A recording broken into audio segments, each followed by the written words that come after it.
Mga master, okay lang bang? Huwag niyong skip ang mga ads sa aking mga video kung okay lang mga master. Salamat sa solid na suporta po. Yon, what's up mga masters? Nandito na naman tayo sa panibagong araw, panibagong kabanata na naman ang pagsasama-samahan natin ngayon guys.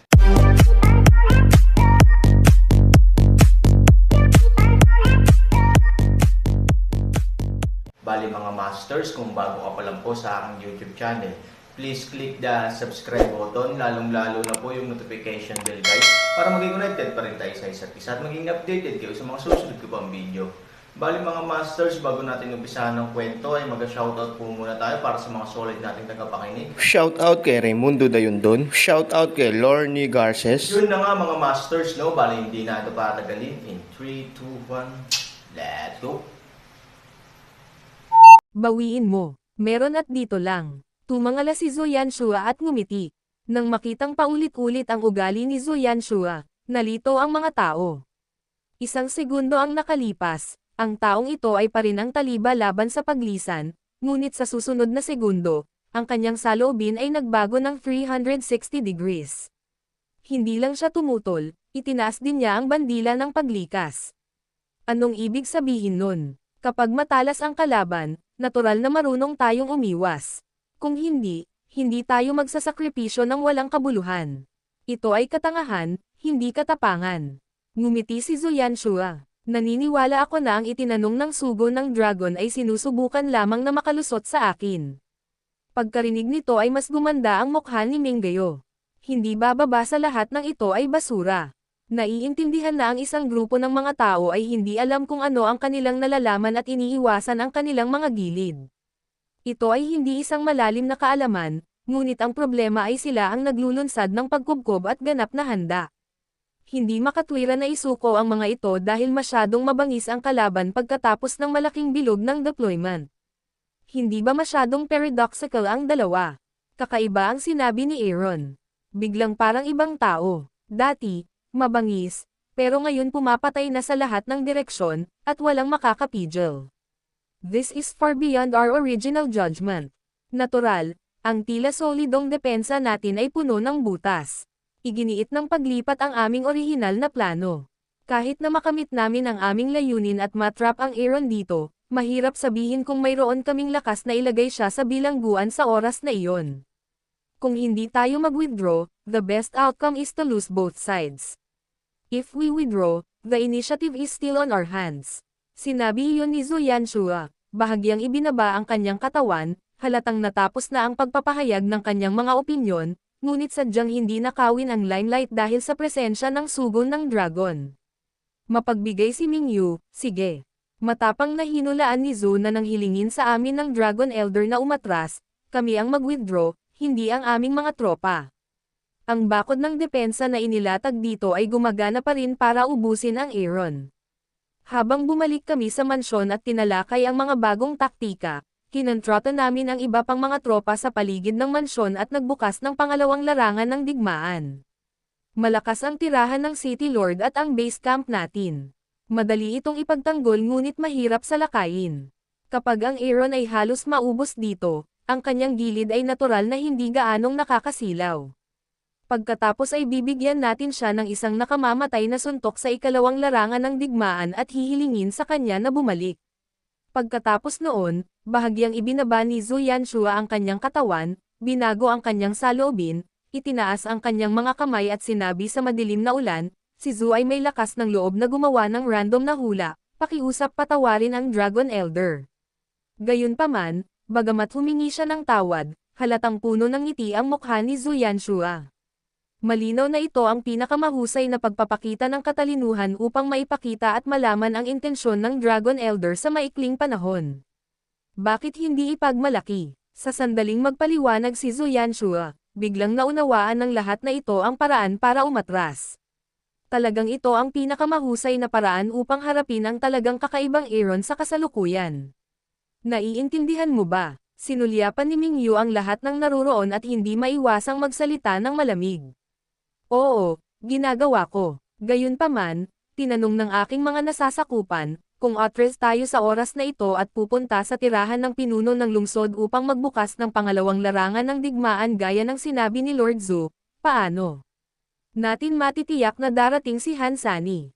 Oo, pagkatapos niyang masira ang pananambang dito, ano ang dapat niyang gawin kung hindi siya pumunta sa bahay ng Panginoon ng lungsod? Bagamat matibay pa rin ang mga pader sa paligid ng lungsod, sa huling pagsusuri, iyon ay para lamang sa normalized Aaron pero ngayon. Nang may nagsabi nito, may nagyuko ng ulo at bumantong hininga, sa kasalukuyan, ang Aaron ay isang pervert. Ang Urban Defense Force ay hindi sapat upang ipagtanggol ang kanyang pag-atake, tayo ay panipi. Hinintay ko ito, kaya hinayaan ko ang tigre na bumalik sa bundok. Nang bumagsak ang mga salita, tumanggaw sila at sinabing oo, at bakas din sa mukha ng marami ang pag-aalala. Tanging si Zhu Yanshua, halos kapareho ni Minggayo, ang nagpakita ng bakas ng kaligayahan sa kanyang mukha, na halatang puno ng kumpiyansa. Darating siya. Nang matapos si Zhu Yanshua, ngumiti si Evil at bahagyang itinaas ang kanyang kamay, at ilang mga pangkalahatang pinuno ang agad na lumapit. Paano kung magsaya sa Aaron? Mukhang nalilito ang ilang commander, ngunit si Zhu Yanshua ay tumawa ng mahina. Isang makamandag na panlilin lang ang nabuo sa kanyang puso. Storytelling channel sa YouTube. Ilang commander ang nalito. Napilitan silang pumunta sa ikalawang larangan ng digmaan. Hindi ko alam kung bakit nagagawa niyang tumawa ng laganap, napakasama at sobrang kumpiyansa. Sa bagay, nakakahiya naman ang tingin nila ngayon. Nasa unahan ang malaking kalaban, at lumiliit ang isang grupo ng mga pinuno, ngunit hinayaan nilang mamatay ng sabay-sabay ang maliliit na sundalo at general. Talagang, nag-iisip pa sila kung paano maghanap ng dahilan para makausap ang mga sundalo mamaya. Bakit mukha kang patay na ama at namatay na ina? Alam na alam ko ang iyong mga alalahanin, ngunit kung gusto mong paglaruan ang Aaron, ang iyong mga alalahanin ay hindi na umiiral. Pakilinaw mo, sabay-sabay na sabi ng ilang tao. Hayaan ang lahat ng mga sarhento na maghiwa-hiwalay sa mga bahagi at palibutan, pagsalakay, gerilya at pakikipaglaban sa kalye sa Aaron sa isang maliit na posterya. Remember, everything needs to be flexible and tangle with him. Sa sandaling marinig ko ito, ilang mga commander ang pawang mga sundalo, at natural na naiintindihan ko ang intensyon ni Zhu Yanshua. Nakatuon sa pagpapaliban at pagkonsumo, ang mahabang digmaan ng pagkonsumo at pagpapaliban laban sa Aaron ay talagang ang pinakamahusay na paraan upang harapin ang Aaron sa kasalukuyan. Bukod dito, upang mabawasan ang kanilang sariling mga nasawi, ang pinakamahalagang bagay ay ang kanilang mga executive sa wakas ay may dahilan upang makatakas sa eksena. Ang Panginoon ng lungsod ay matalino. Sabay-sabay na sabi ng ilang tao. Magiliw na ngumiti si Zhu Yanshua at inutusang bumaba, go and do something. Nagutos ang ilang commander at umalis. Bahagyang tumalikod si Zhu Yanshua at magalang na sinabi sa madilim na ulan, Elder Shenlong, please. Bahagyang tumango si Minggayo, tumalikod at mabilis na naglakad patungo sa tirahan ng City Master. Nagpadala si Ye Shijon ng 2 tao upang tulungan si Fu Tiange, sumunod sa likod ni Mingyu, at pinangunahan ang isang grupo ng mga tao upang mabilis na mawala sa pinangyarihan.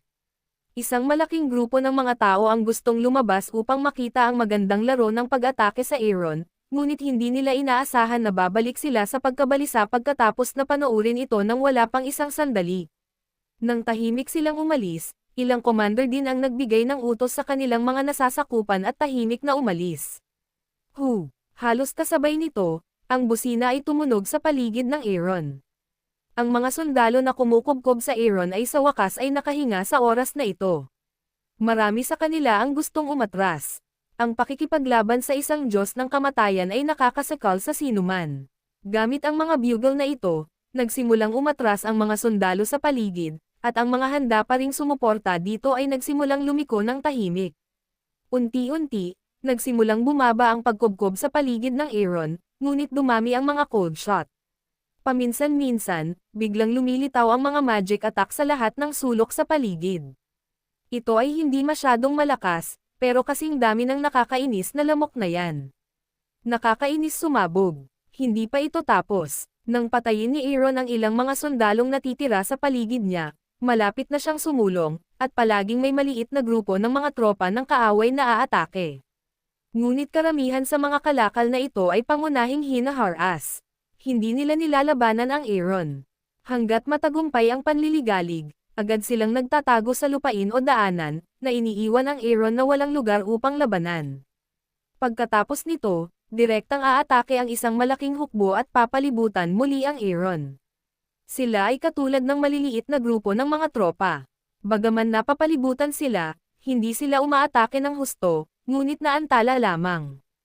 Sa sandaling makabuo sila ng isang pagkubkob ng Aaron, ang mga nakatagong malamig na baril sa kanilang paligid ay magsisimula ring maging kabaliwan sa Aaron. Naiintindihan ni Han Sanchen na sinasadya siya ng kabilang partido at inaantala siya. Hindi lang natin siya dapat bitag dito, kundi parating gamitin ang paraan ng panghihimasok para ubusin siya. Sa ganitong kapaligiran, karamihan sa mga tao ay gustong masira ang labanan, o umasa sa malakas na pagsabog, ngunit hindi bababa sa kailangan nilang mawalan ng kalahati ng kanilang buhay. Baka pwede nilang ipaliwanag ng diretsyo dito, o masira ang pagkubkob sa pagitan ng pag-atake at pagtatanggol, ngunit tulad ng napakalaking pagkonsumo ng paglalagari, wala nang natitira na maaari at mauubos. Sa madaling salita, ang una ay pinapatay ng isang tao, habang ang huli ay pinapatay pagkatapos ng kalahating pagod. Ang parehong tasa ay lason, anuman ang pipiliin mo. Gayunpaman, biglang ngini siya ni Aaron. Sa sumunod na segundo, direktang winasak ng Aaron ang mga tropa ng kaaway na napapaligiran ng Aaron. Sa sandaling pumutok ang isang sipol, matagal na inakay ni Lin ang kalangitan pababa, at ang masamang tao tay ay mabilis na lumapit sa Aaron. Isang tao at 2 hayop ang magkakalapit. 3,000, sa kabilang banda, tila alam namin na kami ay magdurusa sa isang malakas na pag-atake at binago ang mga nakakaantala na taktika na gumugulo sa mga gerilya. Dapat nating basagin ang sitwasyon sa lalong madaling panahon, kung hindi, ang sitwasyon ay hindi pabor sa tayo. Sa ganitong paraan, magtatakpan ako mula sa himpapawid, at tutulungan ka ni Tao Tai na alisin ang panliligalig ng maliliit na puwersa sa lupa, habang lalabanan mo ang isang landas ng dugo at sumulong, sabi ni Linlong. Ito ay isang mabuting paraan at ang tanging paraan na tila pinakaangkop sa kasalukuyang sitwasyon. Maging ang masasamang mata ko ay patuloy na tumanggo sa oras na ito, na parang sinasabi sa Aaron na gawin ito. Hindi. Umiling si Aaron, kung ano ang may isip natin, natural nilang iisipin. Ito ang kanilang lungsod. Mas pamilyar sila sa terrain kaysa sa atin, at mas tumpak ang mga ambas. Ngunit ito ang tanging paraan. Linlong G. Calzada. Umiling si Aaron, para sa mga ordinaryong tao, tama ka. Ito lang talaga ang tanging at pinakamahusay na paraan, ngunit sinabi ko na ito ay para sa mga ordinaryong tao. Para sa akin, Aaron, mayroon talagang ibang pagpipilian. Ngumisi si Aaron. Isa pang pagpipilian. Nagulat si Linlong. Ang masamang mata ko ay nagtataas din ng malaking ulo at hindi alam kung bakit. Oo, konsumisyon. Pinaglalaroan namin sila ng konsumisyon. Ngumiti si Aaron. Baliw ka ba? Laro tayo sa kanila. Nagulat si Linlong na parang multo. Nasabi man niya ang mga ganoong salita mula sa bibig ni Aaron, akala niya ay isang malaking biro iyon ng isang baliw. Ano ang ginagastos nila sa iba? Sa mga tuntunin ng heograpiya, ito ay teritoryo ng ibang tao, at ang kanilang mga pandagdag na linya ay nasa lugar anumang oras. Sa dami ng tao, 3 lang sila, habang ang iba ay 10,000 tao. Kaya, anong mga kwalifikasyon ang mayroon sila upang makipaglaro sa iba? Tingin mo baliw ako? Magiliw na ngumiti si Aaron, pagkatapos ay itinaas ang kanyang mga mata at nagwalas sa paligid. Ang kanilang lokasyon ay medyo bukas at napapaligiran ng mga gusali. Sa totoo lang, napakasama ng lokasyong ito sa strategically. Dahil ito ay ganap na nakalabas sa ilalim ng mga mata ng kabilang partido, walang dapat itago. Sa kabaligtaran, ang kabilang partido ay nasa dilim anumang oras. Kung gusto mong maglunsad ng sneak attack, maaari kang maglunsad ng sneak attack. Sa nakikita mo, walang lugar sa paligid para iwasan at ubusin natin. Nilinaw ng mga tao na kung gagawa sila ng pabor sa atin, paano tayo masisilungan ng lugar na ito? 3,000, atake tayo. Daan ng Linlong G. Sa katunayan, ito ay walang pinagkaiba sa paghahanap ng kamatayan sa ganoong lugar, ngunit sa pagtingin kay Hansani, tila siya ay lubos na nasisiyahan. Talagang nararamdaman ni Linlong na ang emperador ay hindi nagmamadaling mamatay bilang beteng. Gaya ng nakita ni Lin, medyo nasiyahan si Aaron pagkatapos tumingin sa paligid, sa palagay ko ay hindi sa iyo. Sa katunayan, sa tingin ko ay napakaganda ng lugar na ito. Ikaw, matagal mo na akong hindi inaway. Nagsisimula nang bumilis ang puso mo. Tiningnan ni Aaron si Lin ng matagal, ngumiti, binawi ang kanyang irritable magic chi at nabawi ang kanyang orihinal na anyo. Sa susunod na segundo, maaari siyang gumalaw sa kanyang kamay, direktang pumailang lang sa hangin, kunin ang kanyang sarili bilang sentro, gumuhit ng isang transparent na bilog na hadlang, at balutin ang kanyang sarili at ang iba pa. Anong kalokohan ito? Si Lin Long now ay umuugong, kahit na gusto mong ipagtanggol on the spot, at least makakagawa ka ng colored at huwag mong ipaalam sa iba kung ano ang ginagawa mo dito. Sa ganitong paraan, para saan man lang ito transparent, hindi ba ito ay upang ipaalam sa kabilang partido ang kanyang sitwasyon anumang oras? Inaatake ka ng mga tao kapag nakita ka nilang nagpapahinga at nakikipaglaro sa iyo kapag nakita ka nilang bumangon. Sa lalong madaling panahon, sila ay ganap na laruin at babagsak. Napakahalaga para sa magkabilang panig ng digmaan na malaman ang impormasyon ng kaaway. Han Sanchen ito ay para ipadala ito sa baril ng ibang tao. After killing so many people, I also charged some interest on blood feud. I can have a rest. Tumingin si Aaron kay Lin ng matagal, ngumiti, tumalikod at dirdiretsong humiga sa lupa. Ang matako na puso ng kasamaan ay kasing laki ng baka. Anyway, Aaron hayaan siyang magpahinga. Pagkatapos ay humiga at magpahinga. Si Lin lang ang mahaba, nalulumbay, walang isip, tulad nila, nakatitig lang siya sa kanyang mga mata at laging mapagmatsyag sa sitwasyon sa kanyang paligid. Kaya, lumitaw ang isang nakakahiya at espesyal na kamanghamanghang eksena. Yun na nga mga masters, no? Bali panibagong kabanata na naman yung natapos natin ngayong gabi. Muli, maraming salamat po talaga sa walang sawang suporta po sa aking YouTube channel na talagang inaabangan nyo po ang bawat upload ko po. Bali mga masters, magkita-kita ulit po tayo bukas ng gabi at ngayon po ay magpapaalam po muna tayo. Bali mga masters, bye-bye!